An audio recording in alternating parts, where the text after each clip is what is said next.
जय हिंद student, welcome back to Naaz academy education. उम्मीद है आप लोग सब ठीक होंगे और सेफ होंगे।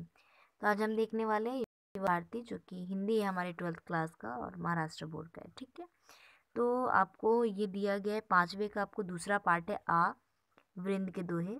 इसका पार्ट 1 है गुरबानी। अगर आपने वो वीडियो नहीं देखा तो डिस्क्रिप्शन बॉक्स में लिंक दिया गया, आप लोग वहाँ से जाकर देख लें। ठीक है, उसके आगे का ये पार्ट 2 वीडियो है आ। तो आज हम इसका स्वाध्याय देखेंगे, यानी वृंद के दोहे का आज हम लोग स्वाध्याय देखेंगे, यानी जितने भी क्वेश्चन दिए गए हैं इससे रिलेटेड सारे क्वेश्चन के आंसर हम लोग इस वीडियो में देखेंगे। ओके, चलिए वीडियो को स्टार्ट करते हैं। वीडियो को एंड तक देखिए, कोई डाउट हो तो कमेंट सेक्शन में लिख के पूछ लीजिएगा। ओके, और चैनल पे नए हैं तो चैनल को सब्सक्राइब कर लीजिए। ओके, और वीडियो को शेयर कीजिए ज़्यादा से ज़्यादा अपने फ्रेंड्स के साथ। चलिए स्टार्ट करते हैं। स्वाध्याय का सबसे पहला क्वेश्चन आकलन यानी कि पहले का अ यानी कारण लिखिए है। पहले सरस्वती के भंडार को अपूर्व कहा गया है। इसका आंसर लिखेंगे, सरस्वती भंडार को जैसे जैसे खर्च किया जाता रहता वैसे वैसे वह अधिक से अधिक लोगों तक पहुंचता रहता, अर्थात उसमें वृद्धि होती रहती, इसीलिए सरस्वती के भंडार को अपूर्व कहा गया है। दूसरा क्वेश्चन है, व्यापार में दूसरी बार छल कपट करना असंभव होता है।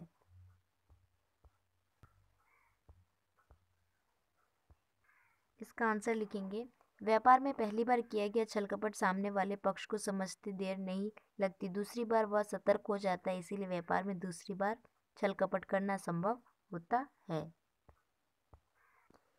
आ क्वेश्चन ने सहसंबंध जोड़ियां। इसका आंसर लिखेंगे आप लोग, पहला है ऊंचे बैठे न लोए गुण बिन बड़पन कोई, तो इसमें जोड़ी मिलाएंगे। बैठे देवल शिखर पर वायस गरुड़ न होए, और दूसरा है कोकिल अम्ब ही लेत है, तो इसका आंसर होगा काग निबोरी लेत। ठीक है, तो देखो पहले क्या करोगे, आप पहले पूरा लिखोगे, फिर कॉमा डालोगे, फिर ये आगे ये पूरा लिख दोगे। ओके, फिर उसके बाद दूसरा वाला भी इसी तरह ये लिखोगे, नंबर 2 डाल के ये लिखोगे, फिर उसके आगे कॉमा डालकर ये लिख दोगे। ठीक है, तो ये आपका आंसर कंप्लीट हो गया आपका। नेक्स्ट क्वेश्चन दिया गया है, शब्द संपदा से दूसरा निम्नलिखित शब्दों के लिए विलोम शब्द लिखिए। विलोम शब्द, विपरीतार्थक शब्द और विरुद्धार्थी शब्द, तीनों का मतलब एक ही होता है, अपोजिट। ठीक है, ये चीज़ हमेशा याद रखना कि तीनों में से कोई भी एक भी देगा ना आपको विलोम शब्द या फिर विरुद्धार्थी शब्द या तो फिर विपरीतार्थक शब्द, तो समझ जाना कि आपको जो भी शब्द दिया गया उसका उल्टा लिखना है। ठीक है, चलो अभी मैं आपको इसका आंसर बताती हूँ। तो आंसर लिखेंगे हम लोग, सबसे पहले पहला दिया गया है आदर, आदर का लिखेंगे अनादर। दूसरा है अस्त, अस्त का लिखेंगे उदय। और तीसरा है कपूत, कपूत का लिखेंगे सपूत। और चौथा है पतन, पतन का लिखेंगे उत्थान। ठीक है, अब यहाँ पर एक सबसे इम्पोर्टेंट बात मैं आपको बोलूँगी, आप ये सारे आंसर लिख लोगे क्योंकि ये सारे आंसर तो राइट है, लेकिन फिर भी मैं बोलूँगी ये गलत हो रहा है। क्यों? क्योंकि देखो यहाँ पर जो दिया गया है ना योजक चिन्ह, इसको योजक चिन्ह बोलते हैं। देखो इसको मैंने इरेज कर दिया। ठीक है, ये योजक चिन्ह है, ये चिन्ह कभी नहीं लगाना, क्योंकि अगर आप ये लगाते हो ना आपको डायरेक्टली ये राइट भी रहा ना, ये राइट भी रहा ना तो आपको रॉन्ग देगा। क्यों? क्योंकि ना कभी भी जब विलोम शब्द जो बोला जाता है ना तो वहाँ पर ऐसा वाला निशान लगता है। आपने पहले पढ़े होंगे, आपको याद नहीं रहा होगा अभी, लेकिन ऐसा ही चिन्ह हमेशा लगाना। ठीक है, उम्मीद है आप लोग को समझा होगा मैं जो समझाई हूँ। कि देखो आदर है तो अनादर, बीच में ये चिन्ह लग जाएगा, कौन सा? क्रॉस का, ये वाला चिन्ह, क्रॉस का, क्रॉस का, ये भी क्रॉस का, क्योंकि आपको अपोजिट शब्द बोला गया, विलोम शब्द, विपरीतार्थक शब्द या फिर विरुद्धार्थी शब्द, तीनों का मतलब एक ही बताया ना मैंने। तो आप जब अपनी नोटबुक में आंसर लिखोगे तो इस तरह नंबर 1 डालोगे, एक सेकेंड पहले फॉन्ट चेंज कर लो, हाँ नंबर 1 डालोगे, आदर लिखोगे, फिर ये क्रॉस डालोगे, फिर अनादर लिखोगे। दूसरा अस्त लिखोगे, फिर ये क्रॉस डालोगे, फिर उदय लिखोगे। तीसरा कपूत है, कपूत लिखोगे, क्रॉस डालोगे, फिर सपूत लिखोगे। चौथा पतन लिखोगे, फिर ये क्रॉस डालोगे, फिर ये उत्थान लिखोगे, तब आपका आंसर राइट होगा। तो ये क्रॉस की निशानी कभी भी डालना भूलना नहीं, नहीं तो राइट होने के बावजूद भी जो एग्जामिनर होगा वो मार्क्स नहीं देगा। ठीक है, तो ये चीज़ हमेशा ध्यान देना। चलिए नेक्स्ट क्वेश्चन देखते हैं। नेक्स्ट क्वेश्चन आपको अभिव्यक्ति से दिया गया, तीसरे का है कि चादर देखकर पैर फैलाना बुद्धिमानी कहलाती है, इस विषय पर अपने विचार व्यक्त कीजिए। इसका आंसर लिखेंगे, चादर देखकर पैर फैलाने का अर्थ है जितनी अपनी क्षमता हो उतने में ही काम चलाना, या अर्थशास्त्र का साधारण नियम यह है कि सामान्य व्यक्तियों से लेकर बड़ी बड़ी कंपनियां भी इस नियम का पालन करती है। जो लोग इस नियम के आधार पर अपना कार्य करते हैं उनके काम सुचारू रूप से चलते हैं। जो लोग बिना सोचे विचारे किसी काम का शुरुआत कर देते हैं और जो लोग बिना सोचे विचारे किसी काम की शुरुआत कर देते हैं और अपनी क्षमता का ध्यान नहीं रखते, उनके सामने आगे चलकर आर्थिक संकट का उपस्थित हो जाता है। इसके कारण काम ठप हो जाता है। इसीलिए समझदारी इसी में है कि अपनी क्षमता का अंदाज लगाकर ही कोई कार्य शुरू किया जाए। इससे कार्य आसानी से पूरा हो जाता है। चादर देखकर पैर फैलाने में बुद्धिमानी होती है। ये जो सेंटेंस है ना, या फिर आप यूँ कहे कि ये कहावत या मुहावरा, जो भी आप अपने हिसाब से बोलना चाहे बोल सकते हैं।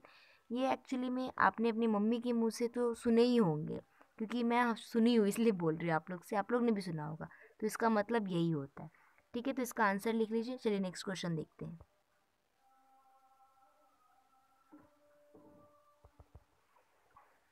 आ है कि ज्ञान की पूंजी बढ़ानी चाहिए, इस विषय पर अपने विचार लिखिए। चलिए इसका आंसर देखते हैं। आंसर लिखिए। ज्ञान मनुष्य की अमूल्य पूंजी है। बचपन से मृत्यु तक मनुष्य विभिन्न क्षेत्रों में ज्ञान की प्राप्ति करता है। बचपन में उसे अपने माता पिता, अपने शिक्षकों, गुरुजनों तथा मिलने जुलने वालों से ज्ञान की प्राप्ति होती है। ज्ञान का भंडार अथाह है। कुछ ज्ञान हमें स्वाभाविक रूप से मिल जाता है, पर कुछ के लिए हमें स्वयं प्रयास करना पड़ता है। ज्ञान किसी एक की धरोहर नहीं है। ज्ञान हमारे चारों तरफ बिखरा पड़ा है। उसे देखने की दृष्टि की जरूरत होती है। संतों, महात्माओं तथा मनुष्य की व्याख्या, हितोपदेशों, नीति कथाओं, बोध कथाओं तथा विभिन्न धर्मों के महान ग्रंथों में ज्ञान का भंडार है। हर मनुष्य अपनी क्षमता और आवश्यकता के अनुसार अपने ज्ञान की पूंजी में वृद्धि करता रहता है। भगवान महावीर, बुद्ध तथा महात्मा गांधी जैसे महापुरुष अपने ज्ञान की पूंजी तथा अपने कार्यों के बल पर जन सामान्य की पूंजी बन गए हैं। इसीलिए मनुष्य को सदा अपने ज्ञान की पूंजी बढ़ाते रहना चाहिए। देखो, ज्ञान जहाँ भी मिले ना उसे बटोर लेना चाहिए हमें।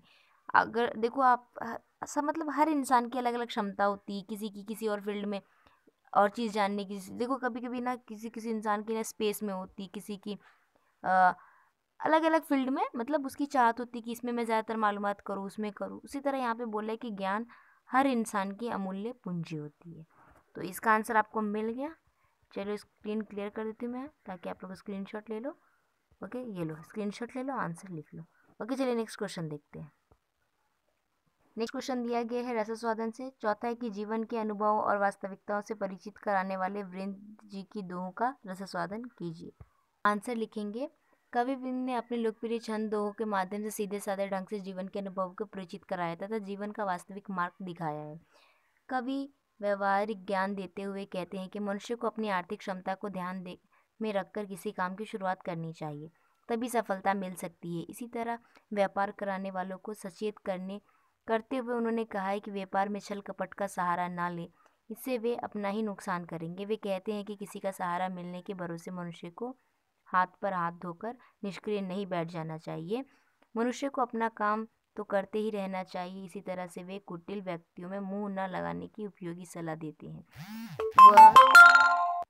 वह उस समय आपको कुछ ऐसा भला बुरा सुना सकते हैं जो आपको प्रिय ना लगे। अपने आप को बड़ा बताने से कोई बड़ा नहीं हो जाता। जिसमें बड़पन के गुण होते हैं उसी को लोग बड़ा मनुष्य मानते हैं। गुणों के बारे में उनका कहना है कि जिसके अंदर जैसा गुण होता है वो वैसा ही लाभ मिलता है। कोयल को मधुर आम मिलता है और कौवे को कड़वी नींबोली। बिना सोचे विचार किया गया कोई काम अपने लिए ही नुकसानदेह होता है। वे कहते हैं कि बच्चों के अच्छे बुरे होने के लक्षण पालने में ही दिखाई दे जाते हैं। ठीक उसी तरह जैसे किसी पौधे के पत्ते को देखकर उसकी प्रगति का पता चल जाता है। कवि एक अनूठी बात बताते हुए कहते कि संसार की किसी भी चीज़ को खर्च करने पर उसमें कमी आती है, पर ज्ञान एक ऐसी चीज़ है जिसके भंडार को जितना खर्च किया जाए वह उतना ही बढ़ता जाता है। उसकी एक विशेषता ये भी है कि यदि उसे खर्च न किया जाए तो वह नष्ट हो जाता है। नेक्स्ट क्वेश्चन दिया गया है साहित्य संबंधी सामान्य ज्ञान। पांचवे का अ है कि वीरेंद्र जी की प्रमुख रचनाएं। इसका आंसर लिखेंगे। वीरेंद्र जी की प्रमुख रचनाएं इस प्रकार है। वृंद सतसई, समेत शिखर छंद, भाव पंचशिका, पवन पचीसी, हितोष प्रदेश, यमक, सतसई, वज, निका तथा सत्य स्वरूप आदि। आ क्वेश्चन है दोहा छंद की विशेषता। आंसर लिखेंगे। दोहा अर्धसम सात्विक छंद है। इसके 4 चरण होते हैं। दोहे के प्रथम और तृतीय विषम चरण में 13-13 मात्राएं होती हैं तथा द्वितीय और चतुर्थ चरणों में 11-11 मात्राएं होती हैं। दोहे के प्रत्येक चरणों के अंत में लघु वर्णन आता है। जैसे ये सारे जो जैसे लिखा हुआ है ना, आपको इसी तरह लिख लेना इनको, ठीक है। तो आपका जो क्वेश्चन है ना, उसका आंसर कंप्लीट हो जाएगा, ठीक है। इसका स्क्रीनशॉट ले लीजिए। तो यहाँ पर जो हमारा वृंद के दोहे के अंदर जितने भी क्वेश्चन दिए गए थे, सारे क्वेश्चन के आंसर हमने आपको बता दिए। वीडियो पसंद है वीडियो को लाइक कीजिए, शेयर कीजिए, चैनल को सब्सक्राइब कीजिए वीडियो पे, ठीक है।